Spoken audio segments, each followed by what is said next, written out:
I am not a Superman, আমি কোনো অতি মানব না। আমি একজন সাধারণ আপনাদের মতোই মানুষ। তবে আমার দুটো শক্তিশালী হাত আছে আমার শিল্পীদের জন্য কিছু করার। আমার একটা ভিতরে হৃদয় হার্ট আছে, যেখানে শিল্পীদের জন্য ভালোবাসা আছে এবং শিল্পীদের জন্য ভালো কিছু করার ইচ্ছা আছে।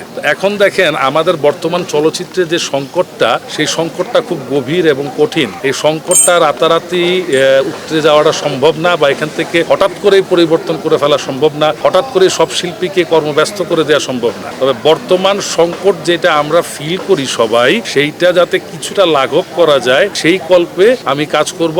আমরা সবাই কাজ করব এবং সেই চিন্তা চেতনা নিয়ে আমরা নির্বাচন করছি। আর অতি প্রতিশ্রুতি দেওয়ার কিছু নেই, কারণ প্রতিশ্রুতি দেওয়া হয় প্রতিশ্রুতি ভঙ্গ করার জন্য। আমি যেটা করব সেটাই আমার প্রতিশ্রুতি, সেটাই দৃশ্যমান হবে এবং আপনারা দেখতে পারবেন। সেকেন্ডলি হচ্ছে যে এতদিন অনেকে বলে যে আমি এটা করেছি, সেটা করেছি, এই করেছি, সেই করেছি। আমি এর কিছুই করব না। যতটুকু আমি করেছি সেটা আমার দায়িত্ব ছিল এবং দায়িত্ববোধ থেকে করেছি, অন্য কিছু বাড়াবাড়ির জন্য আমি করিনি। থ্যাংক ইউ, সবাই দোয়া করবেন যাতে নির্বাচনটা সুন্দরভাবে বন্ধুত্বপূর্ণ পরিবেশ, সেই সৌহার্দ্যপূর্ণ পরিবেশে, উৎসবমুখর পরিবেশে আমরা সম্পন্ন করতে পারি আপনাদের সবার সহযোগিতায়। আসসালামু আলাইকুম।